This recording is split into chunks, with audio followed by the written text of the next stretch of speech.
There you go. We're live. Hi, everyone. Really happy to welcome Philip Jordan. Do you want to start us off with an intro to you and your books? Yeah, hi, I'm Phil Jordan. I've been writing for about 5 years now, and I write a series called the Belfast Crime Series. It follows Detective Inspector Veronica Taylor and her team. It's a contemporary police procedural. This latest book, The Devil's Cut, is a bit of a shorter introduction to the sort of overall location. It follows a new detective, Charlie Whitaker, as he sort of has a waning interest in his job, whilst there's a serial killer stalking the streets of Belfast. So, yeah, that's in a nutshell. It's a bit different to the other ones in the series, though, isn't it? There's a bit of a story about James Murphy and. Yeah, I suppose the Devil's Cut originally was going to be for a UK one of the shorts, a Halloween short, and it was actually a ghost story, believe it or not, which I'll not give too much away because it could potentially spoil things later in the book, although the book's vastly different. But it followed a character in the book who didn't, a bit like the Bruce Willis movie, whose name escapes me, but the main character was dead but didn't know. So he was seeing all these crimes, or he was investigating these crimes, but after the fact, he would turn up at crime scenes, but these were scenes that had already happened because he was already gone. But this was all in the back of my mind, and had been scratched down a very rough draft on paper maybe 2 years ago. And it was James had invited me along to a library event. It was part of Crime Readers Month a year ago, just over a year ago. And one of the questions that came up at the end of the chat was, a lady had asked, would you never write a book where the killer gets away with it? We'd sort of been talking around how, in general, crime fiction neatly ties up the loose ends. The wrongs are righted, and people get their comeuppance. And the story that I had in The Devil's Cut, the short version, the killer did get away with it, but this let me expand that in a very different way. And I think it worked out quite well. I don't know, it did work out quite well. It's a intriguing book. It's full of twists and turns, isn't it? Yeah. What's going on? So it's sort of a bit. Charlie is, I suppose, a bit of almost the stereotypical detective that's down on his luck. He's had a run of grief and issues. He's like is using alcohol as a bit of a crutch, and it's becoming noticed on his team, which he doesn't really care at the start. He's sort of lost hope. He's maybe looking out, and he's, rather than quit, he's looking at an excuse to be got rid of. But as this crime starts to kick off, and he meets someone, a lady in the book who's also in a bad situation, he sort of sees a sliver of potential redemption, and sort of follows that haphazardly, really, because on one hand he's trying to do his best, but he keeps slipping back into old habits, which again bring his superiors on top of him, who are noticing.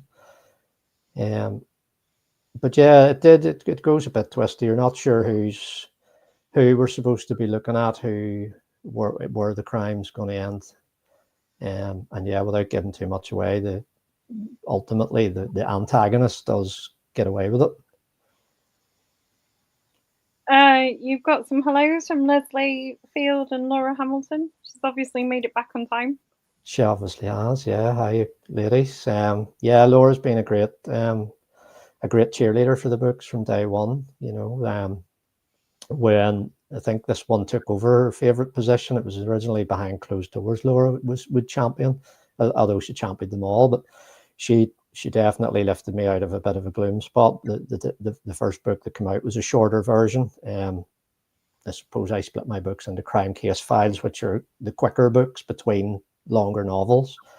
And it had got a few less than generous reviews, whereas Laura's was very much straight down the line and picked out the good parts and highlighted the parts that could use work rather than slate the writing. So that certainly gave me a lift when I needed it right at the start, rather than put the writing on the scuppers from day one. So yeah, I'm very grateful, Laura. Thanks for tuning in.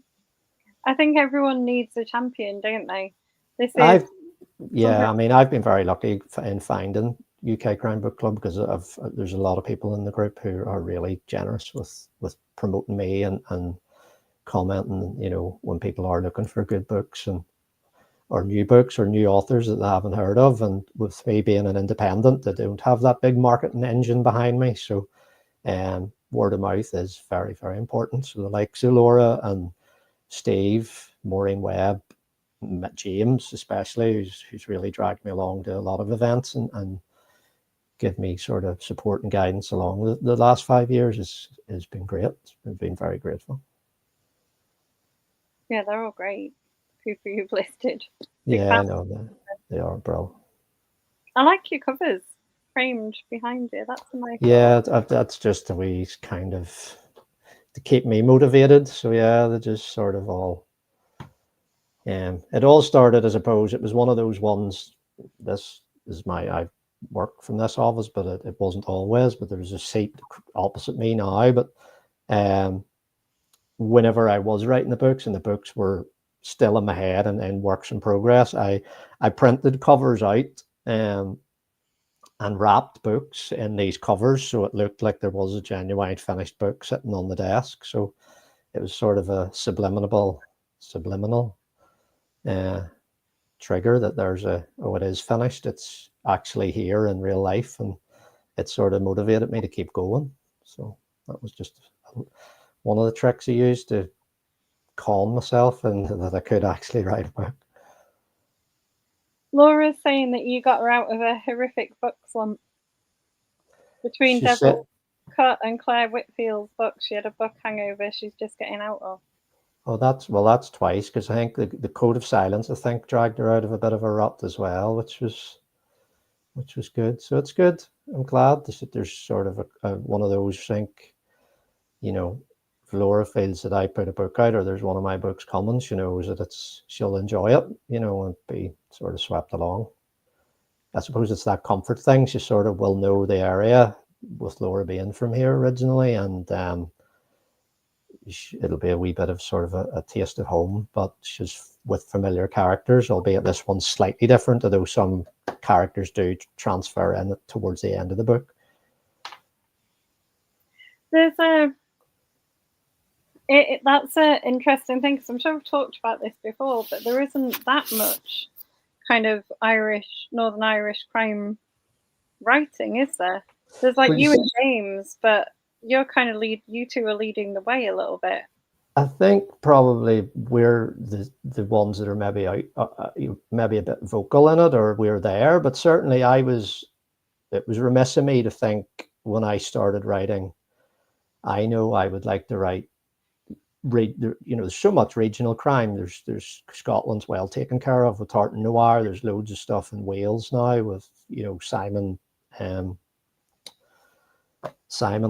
Ruth Hunter series and Rhys Dillon and loads of others. There's always been various regions of England covered in crime, and America's America, but UK speaking, the regions were well populated, and I thought, well, you know, Northern Ireland crime probably could do with it, because we're such a unique part of the British Isles, where we have this sort of shadow hanging over us still, albeit a 25-year-long one.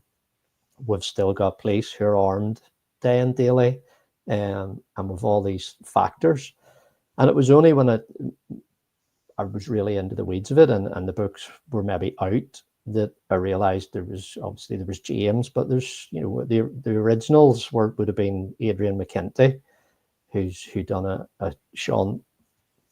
His series was set in Carrickfergus, and interestingly, there's a lady, Linda Hagan. She now writes a series that's set in Carrickfergus. I think it's about 8 or 9, potentially more books long. Gan Gerwin is her detective. Kerry Buchanan is another author who's 4 or 5 books deep in crime set here. Kelly Crichton is another author. She has a set of detective novels set here, but has broached out into writing American series crime. Sharon Dempsey is another great author. Simon Maltman. There's so many who are here that maybe fly under the radar that little bit, or are certainly well championed locally, but maybe don't break out across other regions. But yeah, I think the Blue Lights thing probably give it a real lift. The TV series Blue Lights was so popular, both here and I think it transferred across the UK, which follows the police probationers in Belfast. And I think every time a series of that comes out, I find it generates interest in books set here in Northern Ireland. And certainly because my books and largely the books I've mentioned aren't troubles fiction, so they don't dwell on, the IRA and the various other paramilitary organizations and all that sort of has went on before. They deal with contemporary crime and a police service now who is modernized but still deals with this undercurrent of the past that still runs through everything.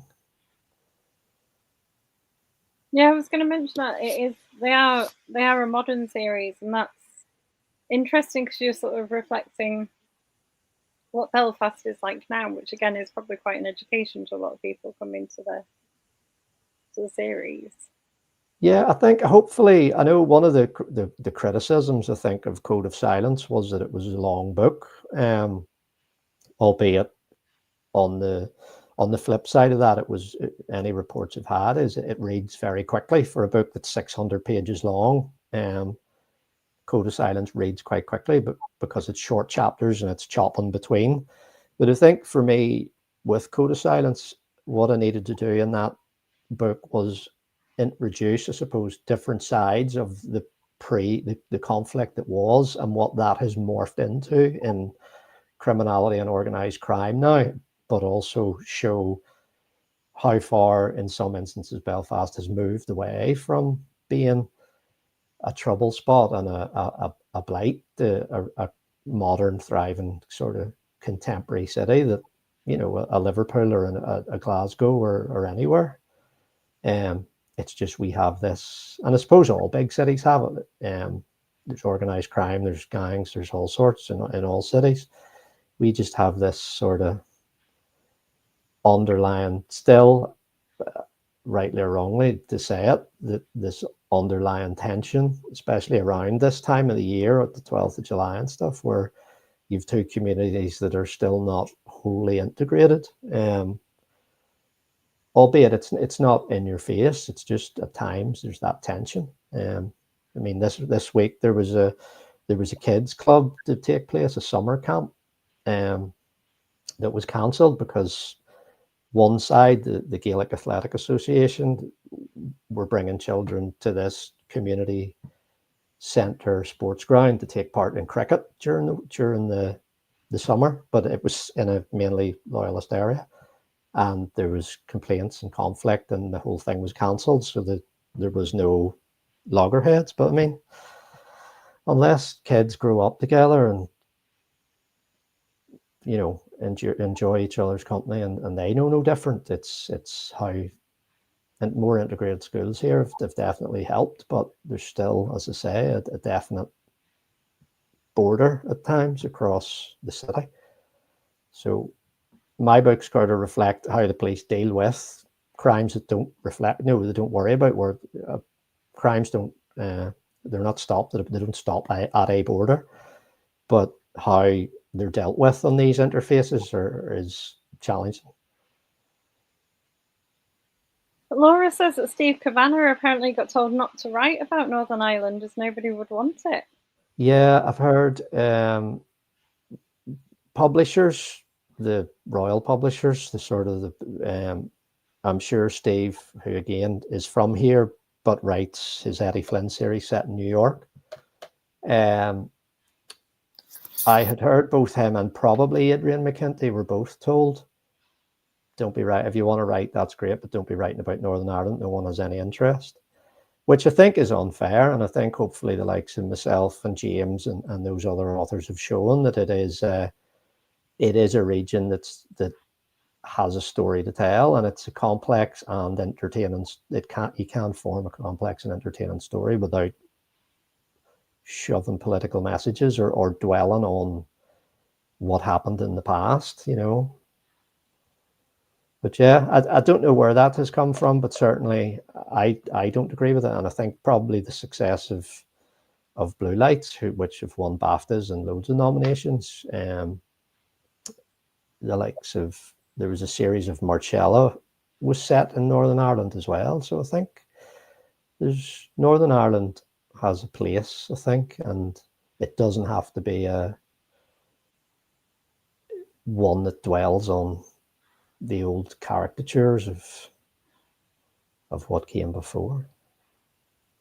No, I mean, this one's interesting because you sort of take the premise of that policeman who's, you know, kind of a bit hard drinking, down on his luck, and without spoiling it for people, that's sort of some of the things that become a problem for him, but also help him solve the crime, doesn't it? Yeah, well, I think certainly it puts him in the.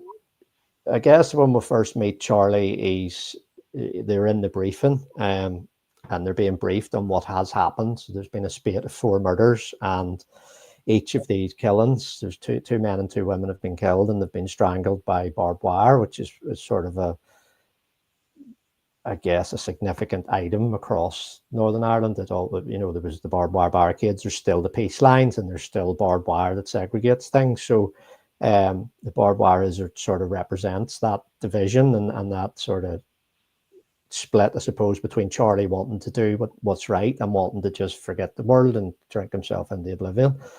So when we meet Charlie after that briefing, he's challenged by his superior and put on the hotline to answer the calls after the appeal comes in, and one of the callers sort of suggests a possible culprit, and happens to say drinks in this particular bar, and the bar itself is called the Devil's Cut, and that gives Charlie the excuse that he's working, but he gets to go to a bar and sit waiting until this guy comes in. So certainly that his problems help him because they put him in the place where he's going to meet the people that are potentially behind the killings.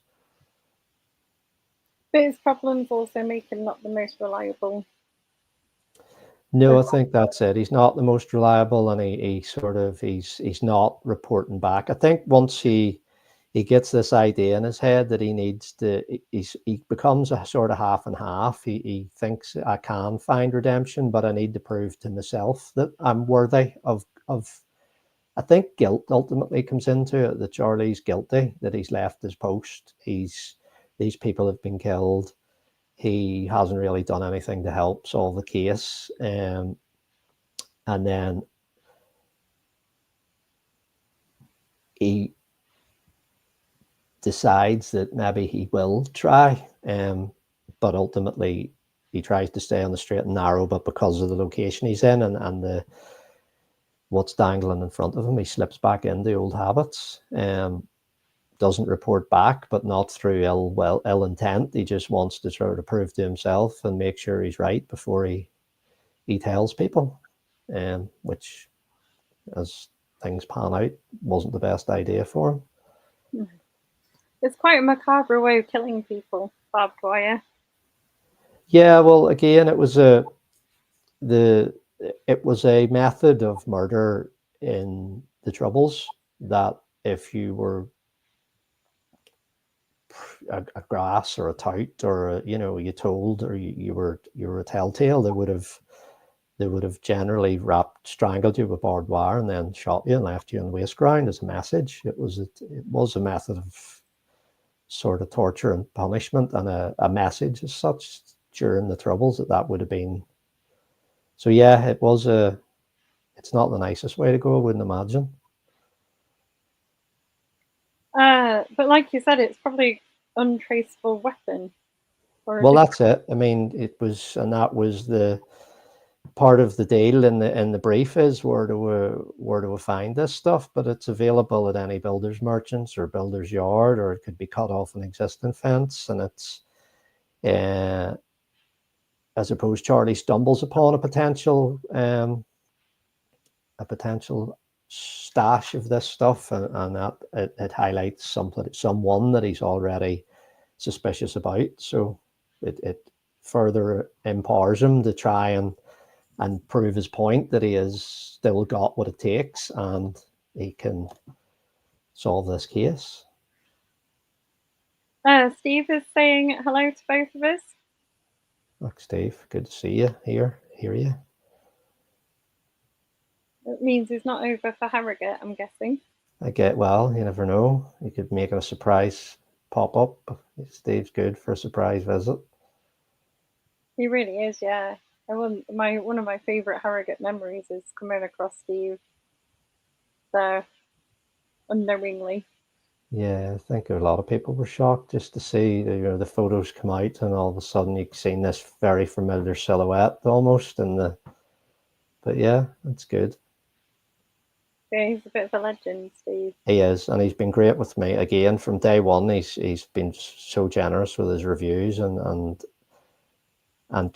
promotion of the books, and I'm really grateful. It was a real sort of pinch me to find, when I didn't know Steve from Adam at the start, would know, obviously it was through the group. We've eventually sort of started to correspond and chat and stuff, but suddenly out of the blue have this review for Code of Silence from LA. It was like, oh my goodness. I sat here at this desk in the depths of a dark winter and sort of, end of summer, autumn time, bashing that out over years, and then all of a sudden it's a review from halfway across the world. It was incredible. Steve says it's because you're such a good writer. Well, bless you, Steve. You're very kind.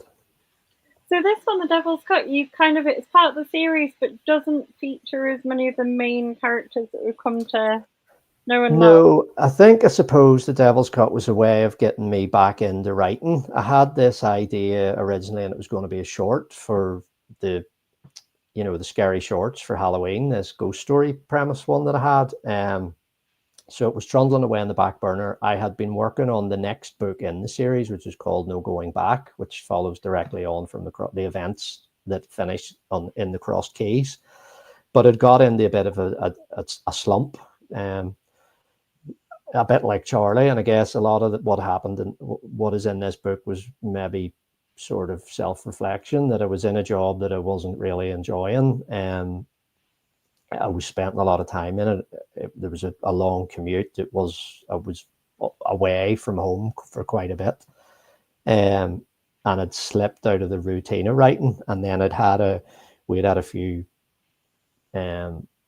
medical scares. My father took ill, my wife took ill, and then Dolly, the little dog, she was 9. She died around Christmas. So there was this whole clash of, oh my goodness, this is just, I cannot get the right.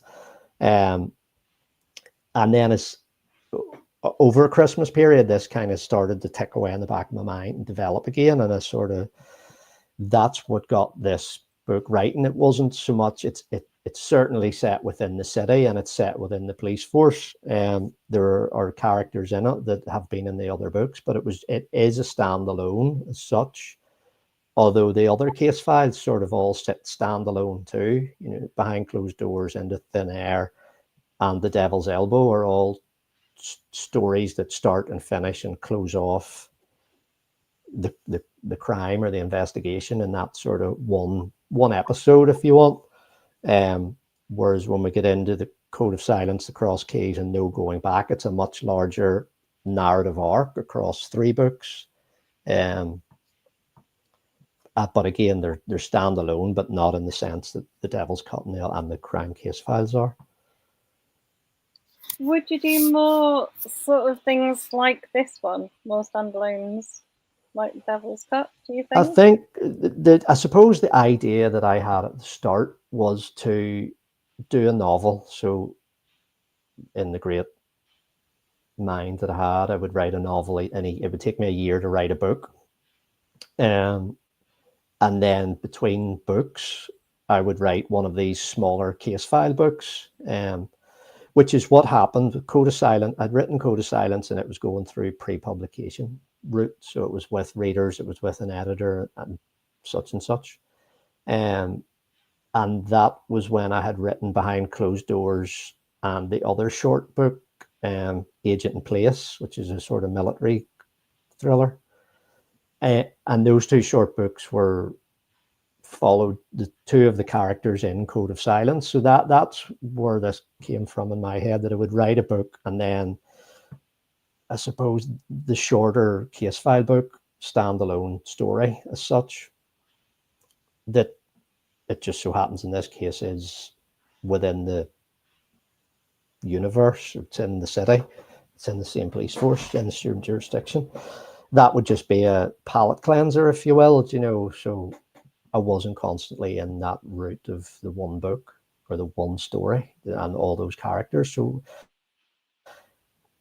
the case files have got 3 in the first volume. I suppose it opens this up if I write another 2 shorter ones, like The Devil's Cut, then of a second volume of shorter stories to sort of put out there as well. So I probably will. Whether the next few will lead directly on, because the way The Devil's Cut ends is obviously it's an open-ended book. So I'll maybe do another shorter one or another couple of shorter ones to continue this story. I'm after I've finished No Going Back, and wherever that takes Veronica Taylor and Tom Shepard. Laura said she likes a nod to the plot of the crossed keys in it that didn't spoil it if you haven't read it. Yeah, that's the difficult bit, to try and write a book that doesn't spoil the other books. And I suppose talking about the Devil's Cut is quite hard, I guess, ultimately to talk about. There's certain things you can talk about it, but you really have to read it, because it gets to 70% or so and things do start to twist back and forward on themselves. So to get to that point, you would spoil the rest of it. But yeah, I enjoy that. It was good to sort of, people that have read or people that haven't read, I guess if you've read it, it's a little light bulb comes on and you go, oh, I know exactly what this piece of the book is referencing. Whereas maybe you think people who have never read any other books go, oh, I wonder what that's about. And reading the blurbs of the other books will realize, oh, well, maybe that's part of that, and go and investigate. So it is good to write in that round, to write in that sort of bigger, a smaller piece within that bigger picture. Yeah. I know what Laura's talking about, because I read it and went, oh. Yeah, I think it's good for me, but I think it embellishes the whole series, I guess, if you want. It gives it a bit more meat on the bones. If you're talking about stuff in this book as if it's happened, that these people are talking about it as contemporary, it's in the headlines and whatever, but other, here behind the fourth wall, we don't know what this is, but if you've read the other books, you will. But that is where Steve is saying that you're such a good author, isn't it? Because that is the mark of a very clever writer, that you're able to do that so deftly.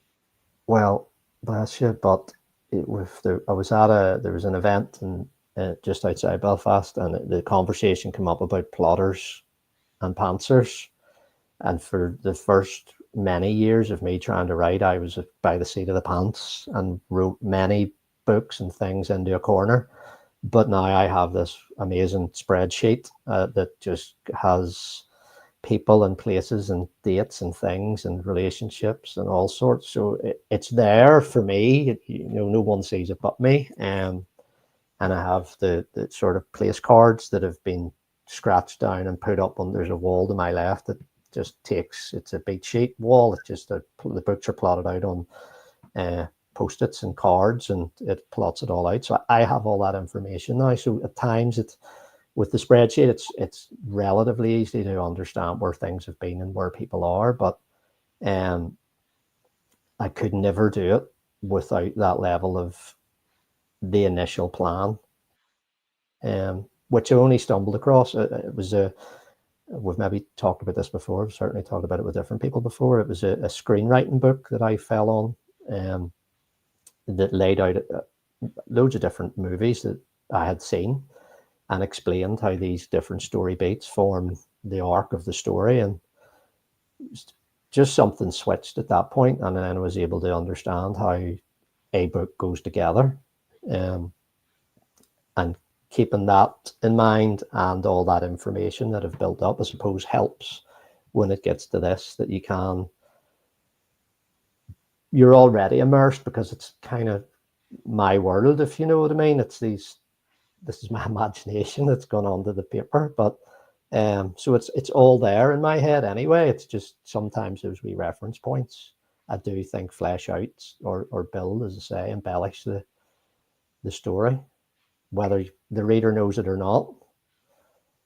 You have told me the story about the screenwriting book before, and I've wondered if that's why your books are written. I always feel like they would work really well as like a film or a movie. Well, I kind of hope that would be, it would be good if someone would pick them up. I know I have adapted The Devil's Elbow, which is another short story, not related to this in any way, and Behind Closed Doors. They've both been adapted to screenplay, and they've both been through the BBC Open Call. Now, Behind Closed Doors did quite well. It got into the final 9%, and didn't go the whole route, but it sort of, that gave me a pat on the back, I guess, or a little bit of a lift that potentially, yes, these could do well, but I guess that's a different animal. You know, you need a lot of stars to line up for that to happen. But I guess the way I see them, but in my imagination and how they're written,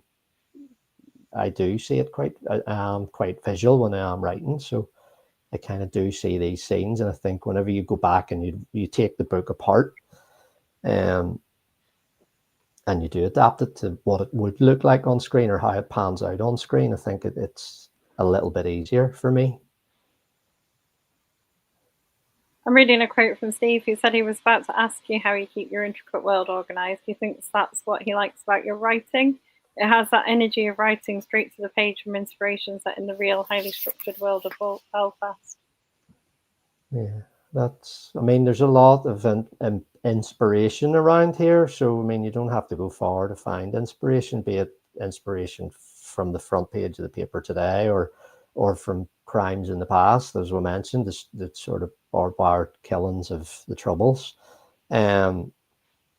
But yeah, I think definitely keeping everything organized and keeping track helps keep things fresh, I think.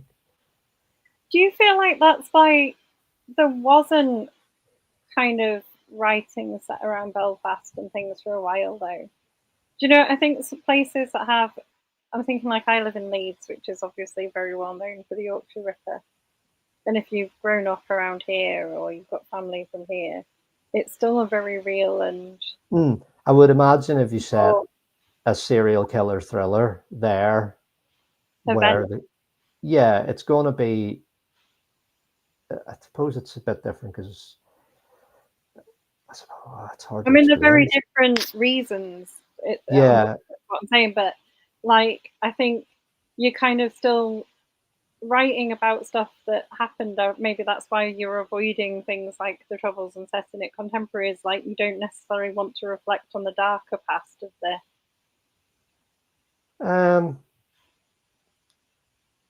I suppose I'm conscious of maybe that quote, no one wants to read about the Troubles. Not so much that I don't want to shine a light. I guess there was maybe at one point, there was a time where writers didn't want to highlight, let's not write about the worst of us. Let's show some other part of Belfast that's not that grim, or the bad.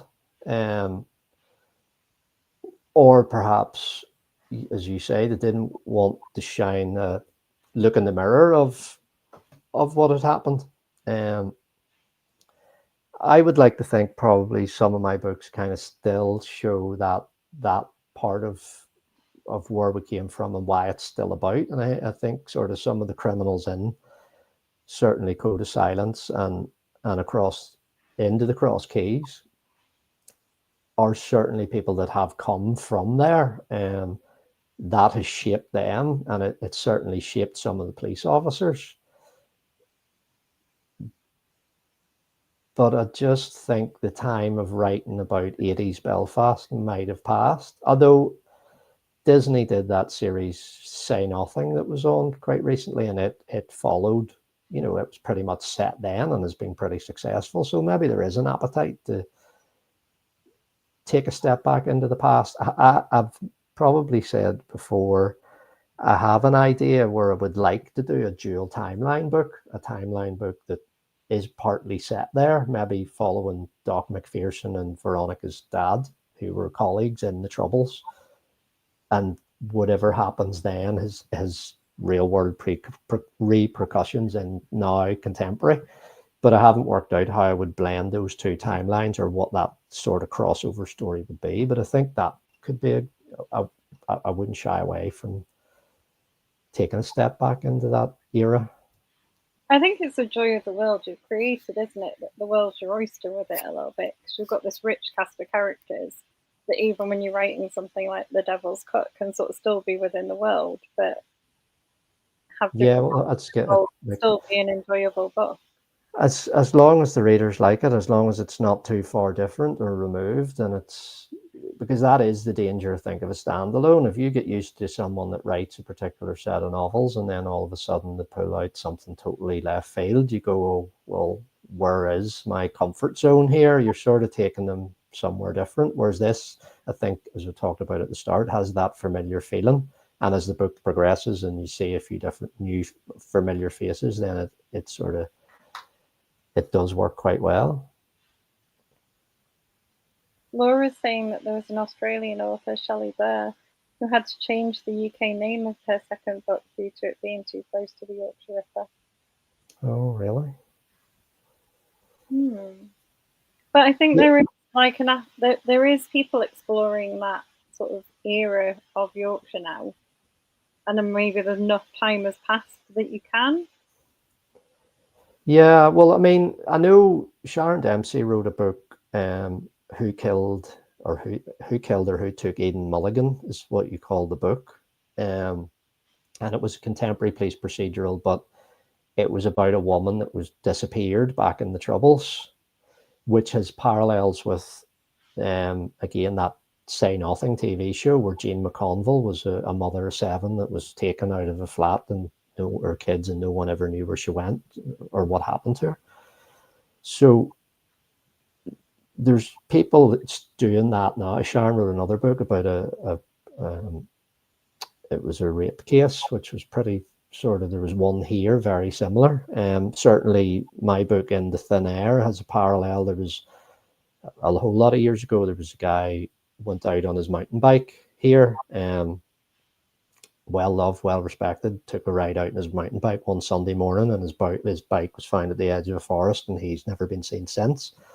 Whereas my In the Thin Air took the guy went for a run and didn't come back, and I sort of, where did this guy go? And that was where my inspiration came from, but not in terms of a massive, Enniskillen bomb or a, something like that. Now, it's not to say you could take something like a well-known atrocity or crime that was committed during the Troubles and explore the people that done it, where are they now, and things like that. But it's been done. And as you say, there's people starting to talk about the Yorkshire Ripper case and whether they're using that as inspiration or not.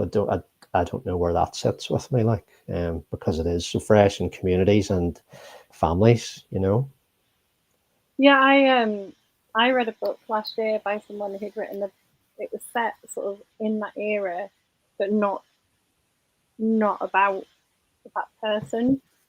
And even then, I was still like, I don't know if I want to read this. I don't know if it's still a bit too close. But it was actually really good. I'm glad I did read it. It was really good. But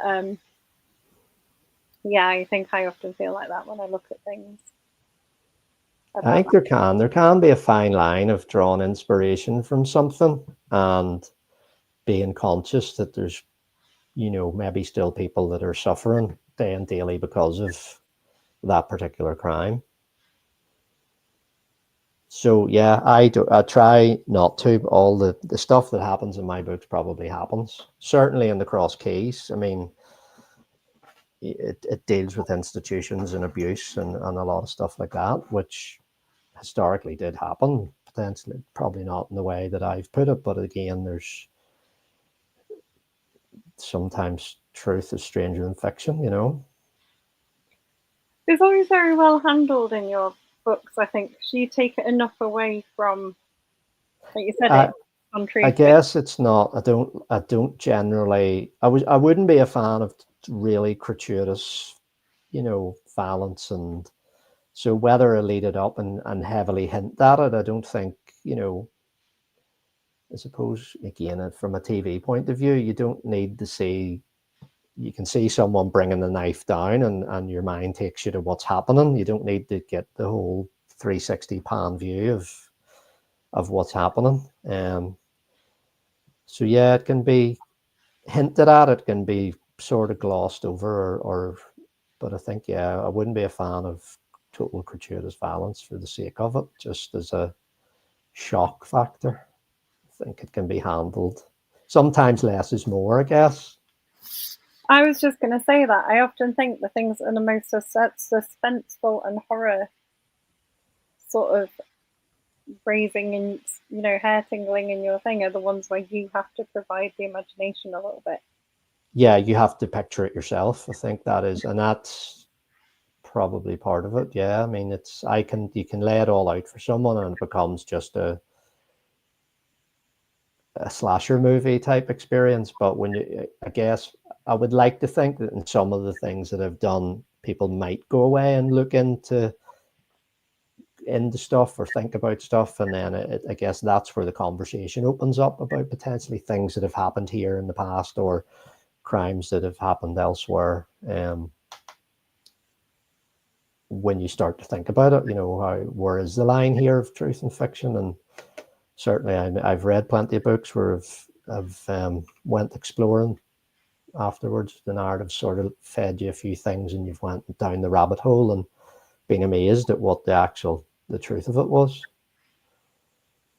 What is next for you after this? So what are you working on at the moment? So I'm writing a book called No Going Back. So The Cross Keys ends with Veronica Taylor taking an enforced leave of absence, I suppose. She's been injured in the line of duty. The main antagonist of that book and Code of Silence, Gordon Beatty, was in a bad way and has now made a recovery. And there's a loose truce between the two. But the greater protagonist or antagonist is on the run. And he's behind, I guess you can't really skirt around it. He's been involved in Tom Shepard, who is a sort of dual protagonist in the books. He's an ex-soldier whose family was murdered. He now knows that this man on the run is the man that was ultimately, he may not have pulled the trigger, but he was the man who gave the order to his family's death. So he is, I guess, Beatty gifts some information to Veronica for saving his life, and she passes this on to Shepard. So she's sort of crossed the line, but she knows that the law enforcement bodies aren't going to deal with this how they need to deal with it, and Shepard's sort of a lone wolf off the reservation to chase this guy down. So the book starts in Dublin, where he's got his first tip off, and then goes through gangland Dublin and then jumps to Europe, where the guy is sort of being tasked by his masters to quell a conflict between two rival people trafficking gangs. So it moves a wee bit faster and it's a wee bit more action packed than the Belfast ones, but it's with those characters, sort of ultimately dragging them along to the conclusion of what happened in Tom's family's past and resolving Beatty and Veronica's tensions. So that's what I'm working on now. So I'm well through that, and I'm trying to figure out what happens next and after the conclusion of the Devil's Cut and where that goes. But I haven't quite got a storyline there yet. When you finish No Going Back, will that be the end of that series for a while? That sounds like it's bringing a lot of things to a conclusion. That's all. I think it will bring a lot of things to a conclusion, and then again, the setup for that originally would have been leading into having what will ultimately happen. Then there would be a Veronica. The case would be resolved as such, if you want to put it that way, but it would leave Veronica back in Belfast, fully fit, and then able to do her job. So whatever contemporary crimes that come up or whatever things that come into my mind, she's going to be in Belfast dealing with. And at the end of that book, Shepard will be at a loose end somewhere in Europe, and we can follow him on his road trip, accidentally causing trouble or solving problems. A bit of I guess the idea is just the nomad. If he can walk into a restaurant or a bar and find something happening and ingratiate himself into solving it, just because that's the type of person that he is. It also would open up him being able to be recruited by old colleagues in the military to do things. And so I've it gave me that option then of a fresh, I can do a pure police procedural book, and then off the back of that lead into something vastly different, which would, I hope, keep me fresh rather than just churning out the same thing. Well, and fresh for your readers as well, isn't it? Like, people will enjoy seeing what else you can do. Yeah, and again, I think it's that thing where you've got that broad sort of universe of characters, and I guess if you've read the Trident books and Tom's two military stories and you've met the characters in those books, they can sort of dip in and out. You'll see familiar faces coming in to help them with certain things, and then it's not again that massive leap into me doing something totally different. Do you have any events coming up? So we've talked about things we've done with James. So I just finished a library event with James for Crime Readers Month. He's asked me to do a panel with him in the Fela in August. So I think I'll be coordinating or comparing a chat with moderating between him and Kelly Crichton and Sharon Dempsey. I think the general theme is again about crime fiction in Northern Ireland and why it's come on and why the sort of resurgence it's had recently, and where's that come from, and is there a place for it, which again we probably touched on that earlier. I think there genuinely is. So other than that would be the last thing I would be doing, unless sort of an ad hoc something appears on the schedule, but be more trying to get the books out. Have a few of the scripts away to different people, so unless anything like that would pan out, which would be good.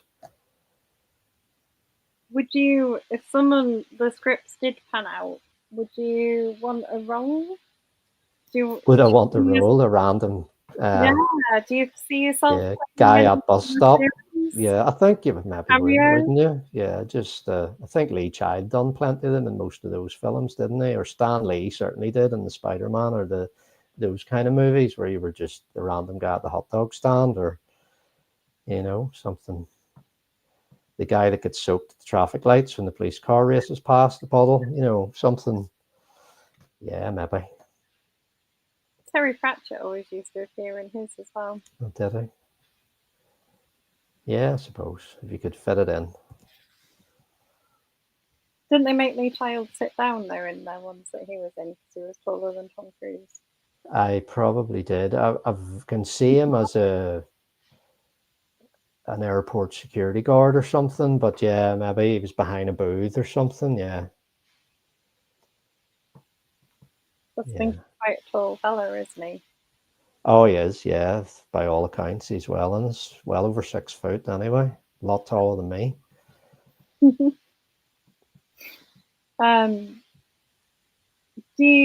So it's a time of the chat where I ask you what you've read recently and enjoyed. Do you know? And I loved to read, and I haven't really read an awful lot lately. I've read probably James's book was Write Me a Murder, and I read How to Be Dead after that. And I love James's writing. I think they're great books. I've been the only other thing that I've been reading. I was on holiday and I read Ian Rankin's his latest one where Rebus is in jail, Midnight in Blue, and it was Ian Rankin, and he is just a take my money author for me.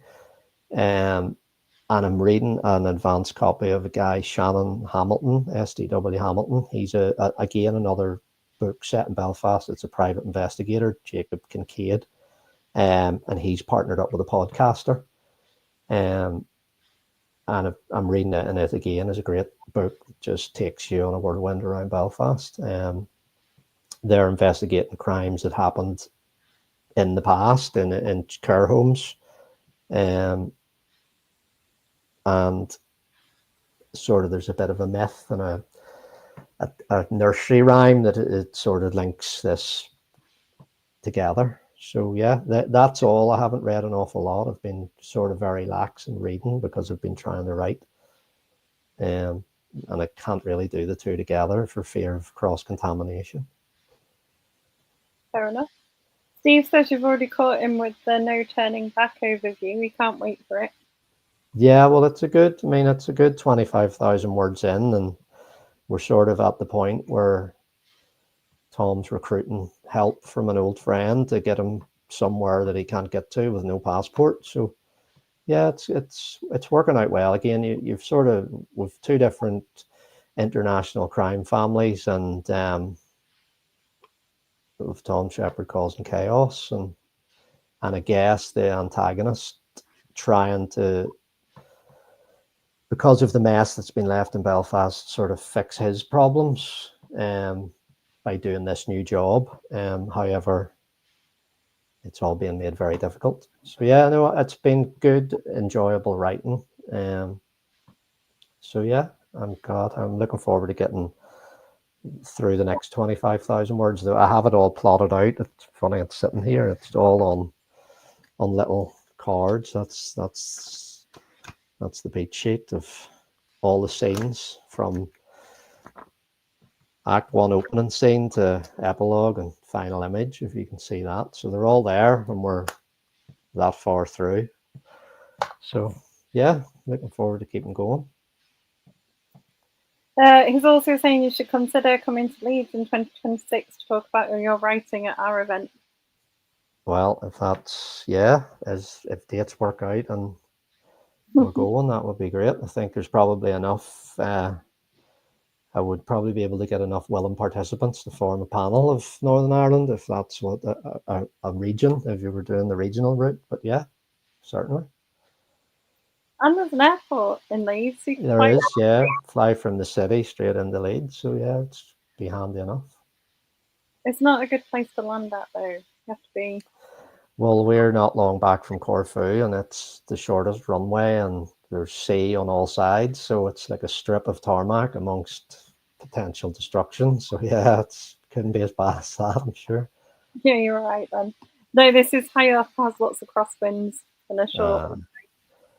A bumpy landing. Yeah, it can be. Yeah. No. It's quite an adventure. I'd sort of touched earlier on when we were talking about the Devil's Cut and the Easter eggs that you may not realize when you're first reading the book. So for anybody that has read it, or if you're going to read it, I suppose we've touched Charlie's an alcoholic, and he's